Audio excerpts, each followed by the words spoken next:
नमस्कार दोस्तों, बिंदी सीरियल जो कलर्स टीवी में आता है उसमें हमने आज तक जाना पिछली वीडियो में कि शरद भैया जी को धमकी देता है फ़ोन पे कि मैं तुम्हें बर्बाद कर दूंगा, मुझे तुम्हारे खिलाफ सबूत मिल गया है। इस पर भैया जी बहुत ज़्यादा गुस्से में और तलमला जाते हैं। भैया जी उस पर यकीन नहीं करते और बोलते हैं क्या बकवास कर रहे हो, विदेशी अफीम सूंघ लिया है क्या, ऐसा विराज शरद को फ़ोन पे कहता है। लेकिन शरद बोलता है कि आप अपना फ़ोन चेक कर लो, सबूत मैंने आपको भेज रखा है। जब वो फ़ोन पे वो वीडियो देखते हैं तो दोनों के दोनों हक्के बक्के से रह जाते हैं और वो अभिराज उससे कहता है कि आओ मिलकर बात करते हैं। लेकिन शरद कहता है मुझे तुमसे कोई बात नहीं करनी, अब तो मैं तुम्हारा पर्दा फाश करके रहूँगा, तुम्हारे बुरे दिन शुरू हो चुके हैं। यहीं पे शरद फ़ोन काट देता है और भैया जी और अभिराज बहुत ज़्यादा तिलमिला जाते हैं और भैया जी अभिराज को कहते हैं कि कुछ भी करो शरद का कहीं काजल से कोई कनेक्शन तो नहीं है, तुम जेल जाओ, पता करो कि काजल से मिलने कौन कौन आता है और पूरे रजिस्टर में स्पेशल परमिशन मैं तुमको देता हूँ और जेल में जाके सब कुछ पता करो, बहुत जल्दी, हम पे टाइम बहुत कम है। ऐसा कहकर भैया जी अभिराज को समझाते हैं। अभिराज भैया जी की बात मान जाता है और वो जेल की ओर रवाना हो जाता है। बिंदी और उसके भाई बहन मिलकर माही की पार्टी में जाते हैं और शरद भी चला जाता है। शरद उनसे वहाँ मिलता है तो वो उनको दिखाता है वीडियो और वो उसके सामने उनसे बात करते हैं कि हम कुछ पैसे की बात करते हैं, तुम्हें जितना पैसा चाहिए ले लो। लेकिन शरद कहता है कि दयानंद तू मुझे क्या पैसे देगा, मेरे पैसों पे तो तू पल रहा है, मेरी बहन के सारी जायदाद अपने नाम कर दी और मेरे बहन की बेरहमी से हत्या कर दी, तुझे जरा भी शर्म नहीं आई, तू तो अब कुत्ते की मौत मरेगा। ऐसा शरद दयानंद भैया को धमकी देता है, वो भी सामने सामने मिलने के बाद। तो भैया जी उसके आगे गिड़गिड़ाते हैं, बोलते हैं तुझे क्या चाहिए। वो बोलता है अब मैं सब कुछ जो तूने मेरी बहन से छीना है वो मैं तुझसे छीनूंगा और वो अपने माही को उसका हक दिलाऊंगा। और वो पेपर देता है और बोलता है अभी के अभी इस पे साइन कर और सब कुछ मेरे नाम कर दे। काजल जेलर मैडम को कुछ रुपये देती है और वो जेलर मैडम को कहती है कि मैडम मैं चाहती हूँ कि ये पैसे बिंदी तक पहुँच जाए। बिंदी अब स्कूल जा रही है और भैया जी पर बहुत लोड आ रहा है, भैया जी पहले से ही उस पर बहुत खर्चा कर रहे हैं, मैं चाहती हूँ कि इन पैसों से उनकी थोड़ी मदद हो जाए ताकि बिंदी को पढ़ने में कोई दिक्कत ना हो। यह सुनकर जेलर मैडम मुस्कुराती है और काजल को कहती है कि तुम चिंता मत करो, ये पैसे मैं उन्हें भिजा दूंगी। बिंदी और बिंदी के मामा स्कूल जाने के लिए रेडी होते हैं तो उसके मामा देखते हैं कि बिंदी कितनी सुंदर लग रही है, वो एक तस्वीर खींचते हैं और कहते हैं कि मैं ये फ़ोटो काजल को भेजूंगा, काजल बहुत खुश हो जाएगी। और तभी काजल के पास एक चिट्ठी आती है। जो अविराज गेट पर खड़ा होता है वो रजिस्टर में देखता है तो वो सोचता है कि इस चिट्ठी को फाड़ के मैं पढ़ लेता हूँ, लेकिन जेलर मैडम उसे पढ़ने नहीं देती और उसे डांट कर भगा देती है। लेकिन वहाँ पे अविराज रजिस्टर में पूरी कोशिश करता है देखने की कि काजल से मिलने कौन कौन आता है। उस रजिस्टर में एस नाम लिखा होता है, आगे का सब कुछ पानी से भीग चुका होता है, जिससे वो समझ नहीं पाता कि कौन मिलने आया था काजल से एस नाम से। कहीं वो शरद तो नहीं था, कहीं वो उसका भाई सौरभ तो नहीं था, लेकिन वो बहुत ज़्यादा कंफ्यूजन में आ जाता है और वो सोचता है कि आखिर कौन हो सकता है। फिर वो कहता है नहीं नहीं, उन्हें तो उनके भैया को तो मैंने बोला था कि काजल मर चुकी है, तो वो उससे के मिलने कैसे आ सकते हैं। लेकिन फिर सोचता है कहीं शरद तो काजल से मिलने नहीं आया था और हमारा मिलके भांडा फोड़ कर रहा था। लेकिन वो बहुत ज़्यादा हैरान सा हो जाता है और भैया जी को फ़ोन पर बताता है कि मैं यहाँ से निकल रहा हूँ, लेकिन काजल से मिलने शरद आया था, जिससे भैया जी बहुत ज़्यादा परेशान हो जाते हैं। वो कहते हैं तुम जल्दी जल्दी यहाँ आओ, शरद का काम तमाम करना है। बिंदी और बिंदी के भाई बहन माही की पार्टी में जाते हैं और वहाँ पे खूब ज़्यादा मस्ती करते हैं। बिंदी वहाँ की चकाचौंध देखकर बहुत ज़्यादा खुश हो जाती है। उस तरफ बर्थडे में बहुत कुछ गाने बजाने और गुब्बारे डेकोरेशन, जिसे देखकर बिंदी बहुत ज़्यादा खुश हो जाती है और कहती है इतना अच्छा बर्थडे, हमारा बर्थडे तो बहुत अलग तरीके से मनाया गया था। तभी लाडली बोलती है कि तू अपनी जेल की राम कहानी यहीं पर बंद कर और फ्लैशबैक में जाना बंद कर और यहाँ पे पार्टी को इंजॉय कर।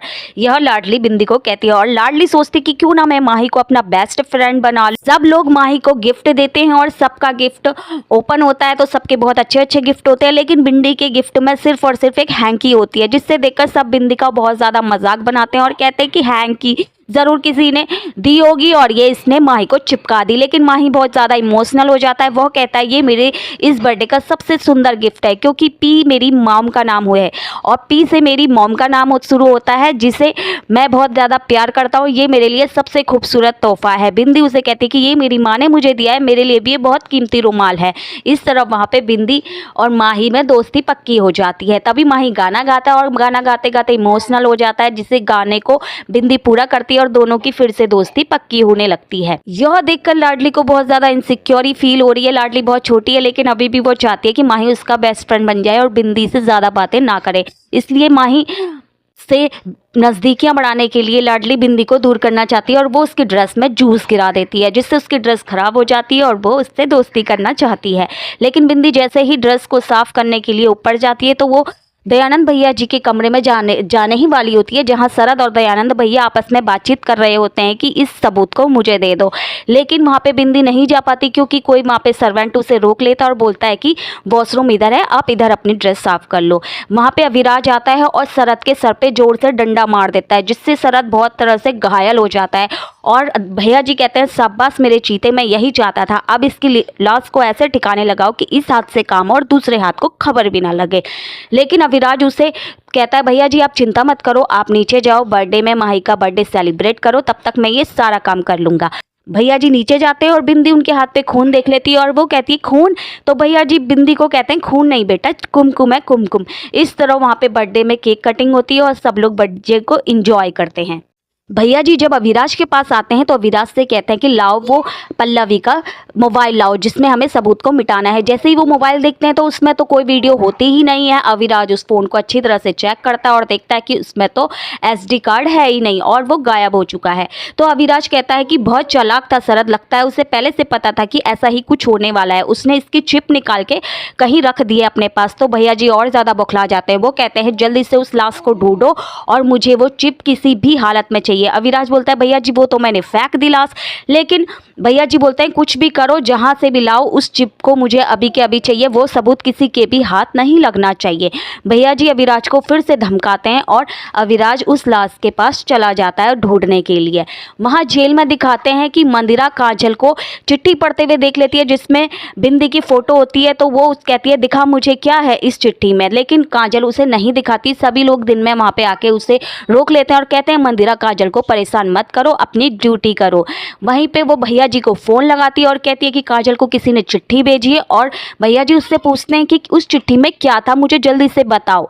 लेकिन मंदिरा बोलती है भैया जी वो तो मैं नहीं पढ़ पाई। तो भैया जी मंदिरा को डांटते हैं और बोलते हैं कि फिर तुम यहाँ कर क्या रही हो, मुझे उस चिट्ठी को बताओ और उसको पढ़ के मुझे जल्दी से जल्दी खबर करो। मंदिरा फिर से काम पे लग जाती है और वो काजल के पास रात को जाती है और उसे मारने की कोशिश करती है और बोलती है कि जल्दी से वो चिट्ठी मुझे दे, उसमें क्या था और वो तस्वीर किसकी थी।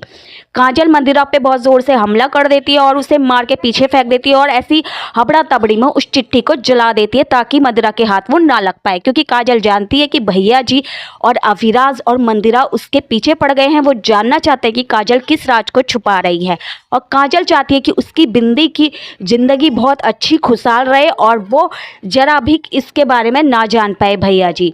इस तरह वो चिट्ठी को फाड़ देती है, जला देती है और मंदिरा फिर वहीं पे नाकामयाब हो जाती है।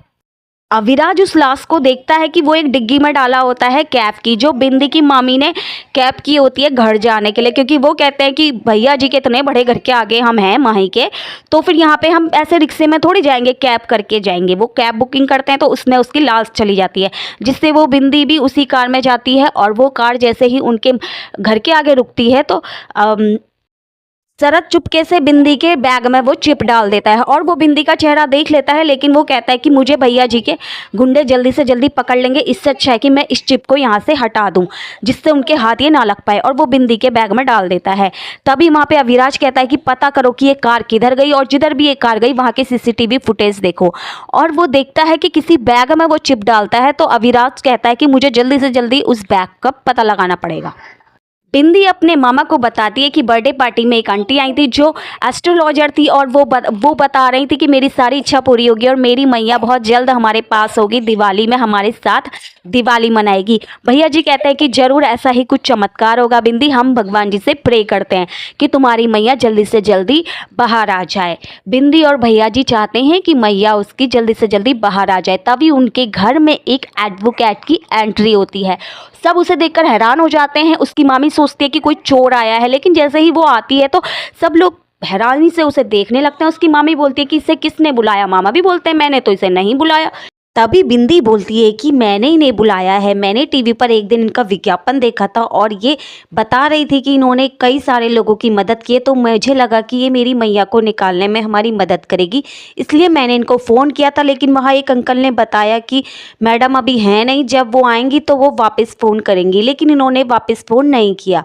तभी वकील मैडम बोलती है कि मेरा एक रिकॉर्ड है कि मैं पहले बिना बताए अपने क्लाइंट के घर जाकर छानबीन करती हूँ, अगर मुझे कुछ सही लगे तभी जाकर मैं उस केस को अपने ऊपर लेती हूँ, और मेरा 99% का रिकॉर्ड है सक्सेस रेट, जिससे मेरे सभी केस सक्सेस होते हैं और मैं हर केस को जीत जाती हूँ।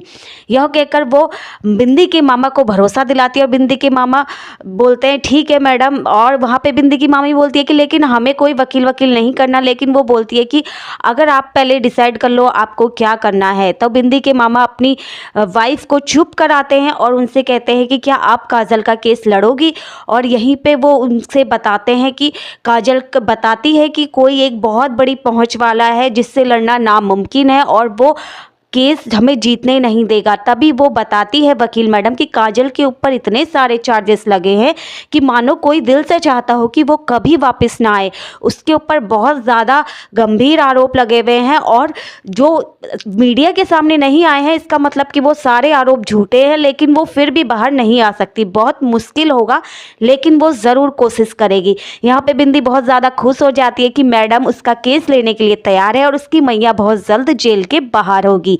तभी वकील मैडम बोलती है कि वैसे मैं ज़रूरतमंदों से पैसे नहीं लेती, लेकिन मेरे स्टाफ के लिए और कुछ कागजी कार्रवाई के लिए 20,000 रुपये की ज़रूरत पड़ सकती है। यह सुनकर तो बिंदी की मामी हैरानी से 20,000 रुपये सुनकर बहुत ज़्यादा हैरान हो जाती है, क्योंकि वो चाहती नहीं है कि उसकी जेब से एक भी रुपया खर्च हो बिंदी के या बिंदी की मम्मी के लिए।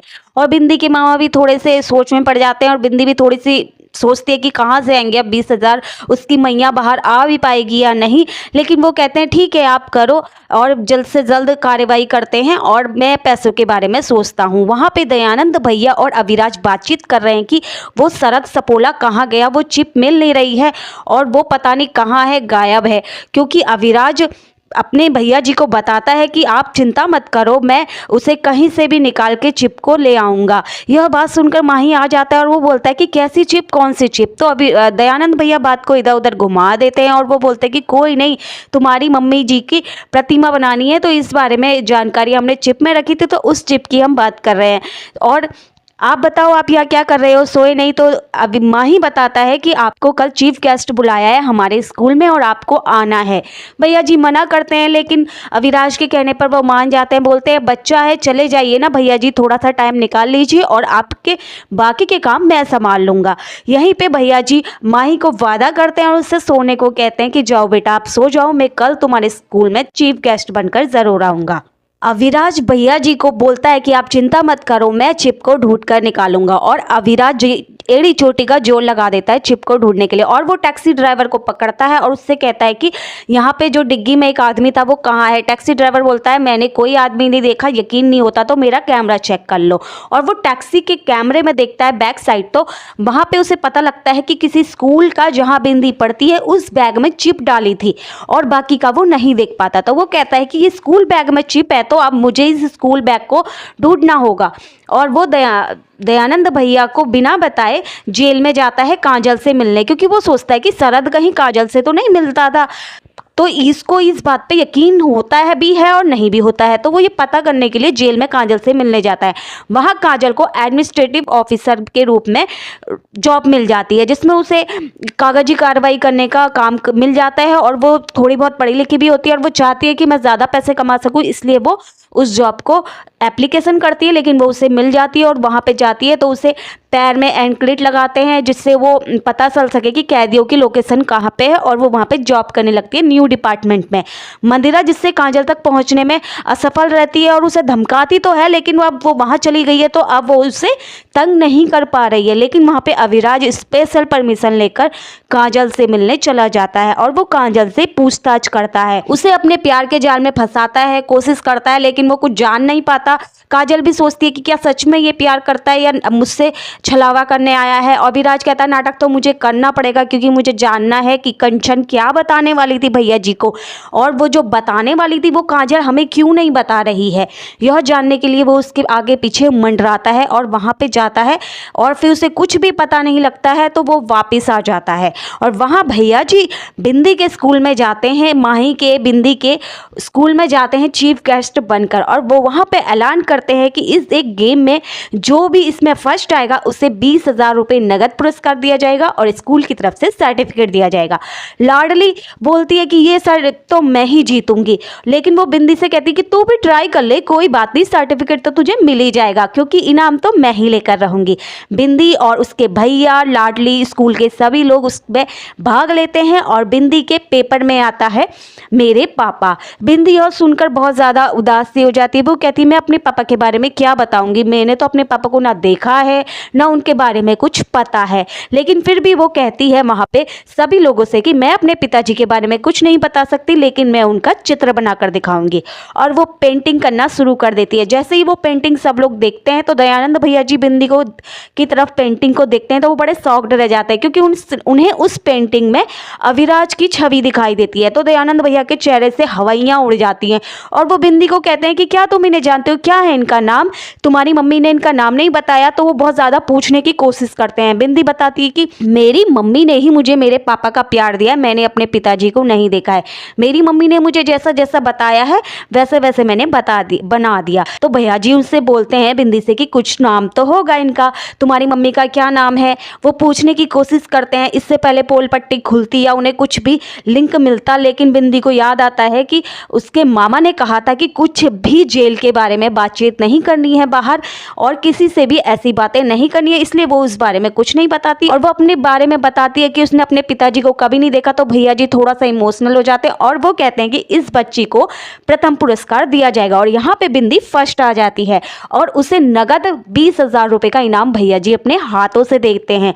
यह सब देखकर लाडली तो सैड सी हो जाती क्योंकि वो चाहती थी कि वो इनाम उसे मिल जाए और लाडली बड़ी उदास सी बैठी रहती है और बिंदी को वो इनाम मिल जाता है और सब लोग बड़े खुश हो जाते हैं। बिंदी के चेहरे में बहुत ज़्यादा चमक होती है क्योंकि वो उस 20,000 रुपये से वकील मैडम को देने वाली है जिससे वो अपनी मैया को बाहर निकालने में मदद कर पाएगी। अविराज स्कूल के बाहर खड़ा है और वो देख रहा है कि यहाँ पे तो बहुत सारे बच्चे हैं जिनके सेम बैग है और वो किस बैग को छान के पता करेगा कि चिप कौन से बैग में है। यह सुनकर अविराज बहुत ज़्यादा हैरान परेशान सा गेट के बाहर खड़ा है और वह एक नकली पुलिस वालों को भेजकर अपने बंदों को भेजकर वहाँ स्कूल में भेजता है और इस नकली पुलिस वाले बोलते हैं कि सबकी बैगों की चेकिंग करनी पड़ेगी, यह देखना है कि कुछ इमरजेंसी केस, क्रिमिनल केस है जिसके सबूत इसी बैग में है और यह सब चेक करना पड़ेगा। प्रिंसिपल सर उससे जानने की कोशिश करते हैं लेकिन वो बताते हैं कि बच्चे डर जाएंगे इसलिए हम अभी डिटेल में नहीं बता रहे, लेकिन आप हमें कोऑपरेट कीजिए।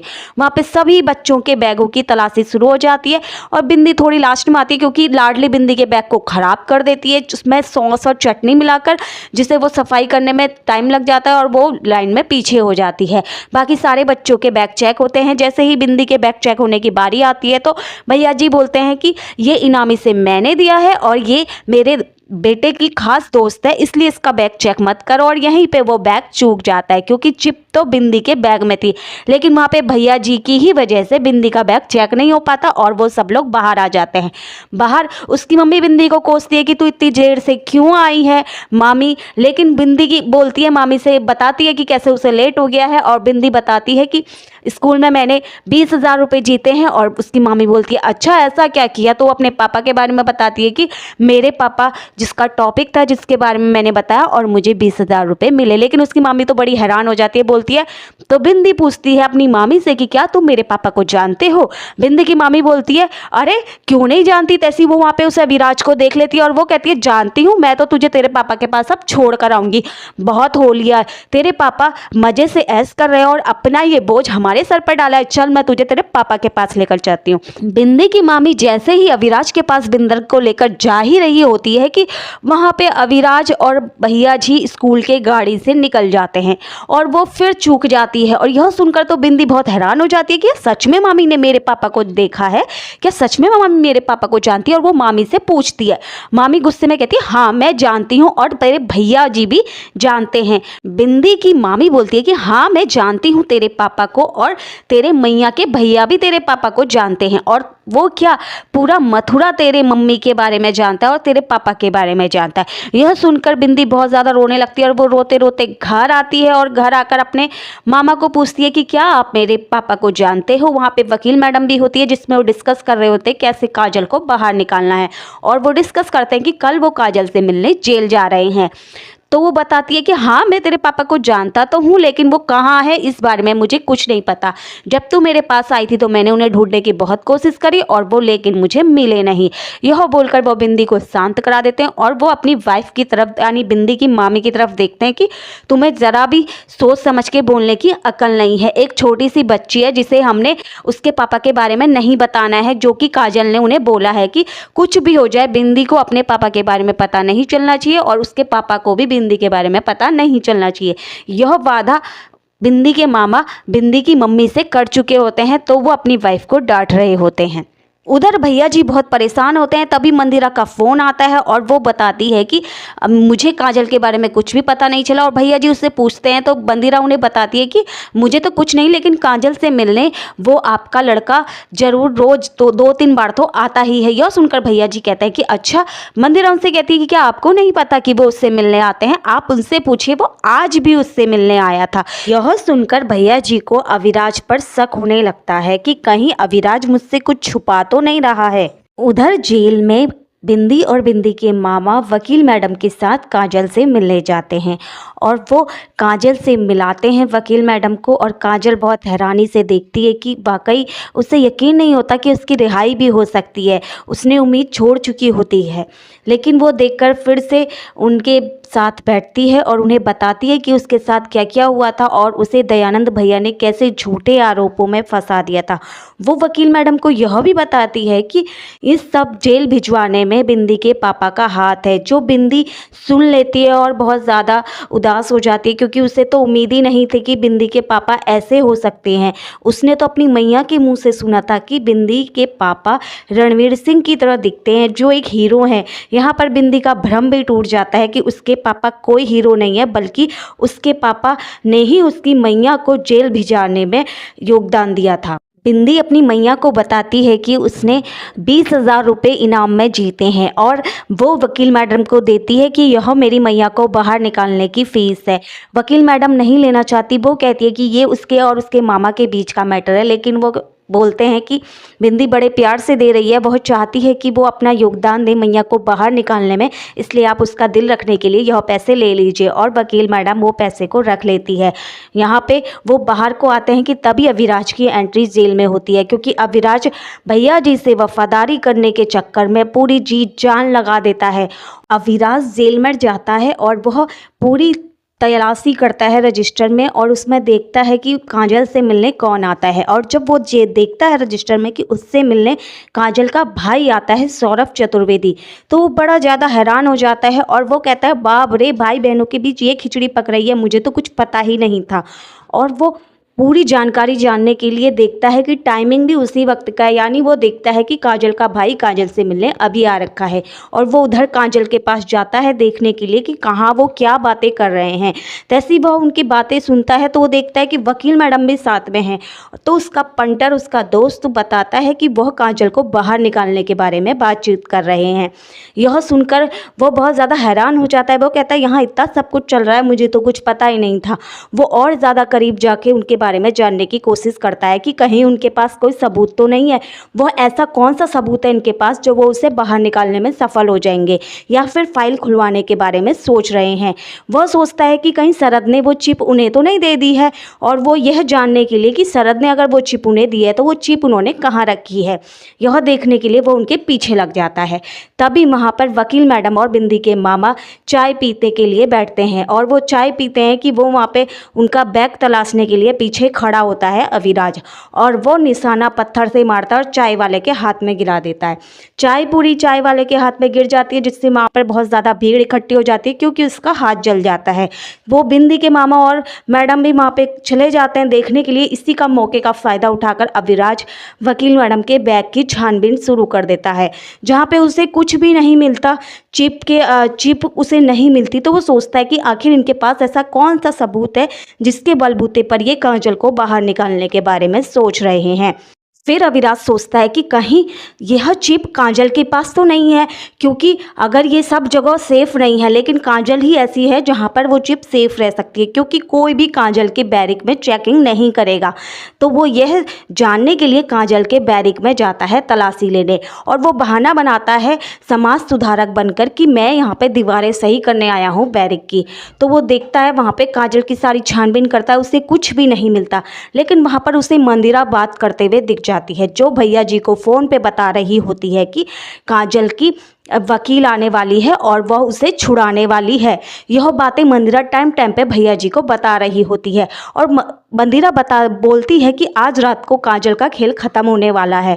वह अपनी सहेलियों को बताती है कि मैं काजल को आज रात को सारी बातें उगलवाऊंगी और उस जेल से उसको बाहर नहीं जाने दूंगी, क्योंकि कल वो जेल से पैरोल पे बाहर नहीं हो पाएगी। यह जब वो प्लानिंग सुनता है तो वो जेलर मैडम को टिप दे देता है कि काजल को कोई हमला करने वाला है मंदिरा।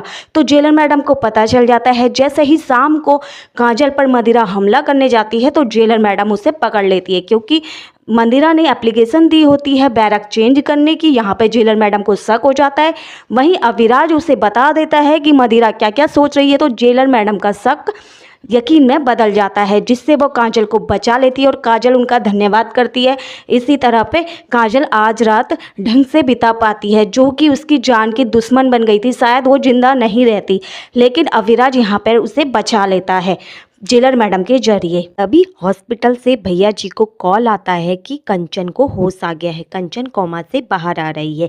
भैया जी तुरंत कंचन के पास जाते हैं और वह यह जानने को उत्सुक होते हैं कि आखिर कंचन मुझसे क्या कहना चाहती थी, और वह कंचन के पास बैठकर उससे पूछते हैं कि तुम मुझे बताओ तुम्हें क्या कहना है।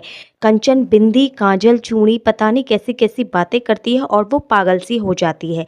भैया जी बहुत ज़्यादा गुस्से में हो जाते हैं और वह वापस हो जाते हैं। भैया जी अविराज पर बहुत ज़्यादा गुस्सा करते हैं और उसे थप्पड़ मारते हैं, और वो बताते हैं कि जो बात मुझे कहीं और से पता चल रही है तुमने वो मुझे क्यों नहीं बताई, और वह उस पर बहुत ज़्यादा शक करते हैं। तो अविराज भी भैया जी पर गुस्सा दिखाता है और वो कहता है कि भैया जी आप मुझ पर शक कर रहे हैं, मुझे आपसे ऐसी उम्मीदें नहीं थी। लेकिन वो भैया जी को यकीन दिलाता है कि आप मेरे माई बाप है, आपका मुझ पर बहुत बड़ा एहसान है, मैं आपके साथ धोखा कभी नहीं कर सकता, आप मेरी माँ का इलाज अब तक करवा रहे हैं। यह सब बताते हैं तो भैया जी थोड़ा शांत हो जाते हैं और उसे गला लगा लेते हैं। लेकिन अविराज सोचता है कि भैया जी मुझे पता है कि आप मुझ पर यकीन नहीं कर रहे हो, शक कर रहे हो, लेकिन फिर भी आप मुझ पर यकीन करो, मैं आपका वफादार हूँ। तभी बिंदी बहुत उदास होती है कि उसको पता लगता है कि उसके पापा ने ही उसकी मम्मी को जेल भेजा है, और वह उतनी उदास होती है कि वो चाहती है कि वो अपने पापा से मिले और उनसे ये सवाल करे कि उन्होंने ऐसा क्यों किया। तभी माही बिंदी के मामा के घर आता है और वह बिंदी से मिलता है। तो बिंदी वहाँ उदास बैठी होती है। बिंदी माही को अपने पापा के बारे में बताती है और वो तस्वीर दिखाती है जो उसकी मैया ने बिंदी को बताई थी। तो वो माही बिंदी से वादा करता है कि वह उसके पापा को ढूंढने में मदद करेगा, और वह उसे अपने राज चाचू से मिलाता है। यो अविराज से बिंदी मिलती है और अविराज बिंदी को वादा करता है कि वह उसके पापा को ढूंढने में मदद करेगा और वह उसको उसके पापा से ज़रूर मिलाएगा। यहाँ पर वह यह वादा करके घर चला जाता है, और शाम को जैसे ही वो नशे में धुत होते हैं दोनों दोस्त, तो उसका दोस्त उससे कहता है कि तुमने क्यों काजल की टिप दी कि जिससे काजल बच जाए, कहीं तुम उससे प्यार तो नहीं करते हो। यहाँ पे अविराज उससे एक थप्पड़ मारता है और बोलता है कि तू कुछ भी मत बोल नशे में, मैं ऐसा कुछ नहीं करता, मैं तो काजल को भरोसा दिलाना चाहता हूँ ताकि वह सब बात उगल दे। यहाँ पर वह उसे काम देता है कि यह तस्वीर लो और इस तस्वीर को ढूंढकर मेरे सामने लेकर आओ। वह बिंदी के पापा की तस्वीर होती है जो उसने अपने हाथों से बनाई होती है अनुमान से। वहाँ उसका दोस्त कहता है तो तुम्हारी तरह लग रहा है, लेकिन मैं इसे ढूंढने में मदद जरूर करूँगा। काजल आराम कर रही होती है कि तभी जेलर मैडम आती हैं और उससे बोलती है कि तुमसे कोई मिलने आया है, और वो बहुत ज़्यादा हैरान हो जाती है कि मुझसे इतनी रात को मिलने कौन आया है। बहुत देखती है कि अविराज उससे मिलने आया होता है और वो फिर अविराज पर बहुत ज़्यादा गुस्सा हो जाती है और वो कहती है कि तुम मुझसे मिलने क्यों आए हो। यहीं पर उनकी कहासुनी चल ही रही होती है। वह अविराज पर इतना ज़्यादा गुस्सा हो जाती है कि वो उसे पूरे पुराने दिनों की करतूतों को याद दिलाती है और वो बताती है कि कैसे वो उसकी करतूतों की वजह से आज तक जेल में सजा काट रही है। अगली वीडियो में हम जानेंगे कि इससे आगे वो अविराज से क्या बात करती है। अगर आपको वीडियो अच्छी लगी तो आप प्लीज़ इसे लाइक कर हमें मोटिवेट करते रहिए ताकि हम आगे ऐसी ही वीडियो बनाते रहें।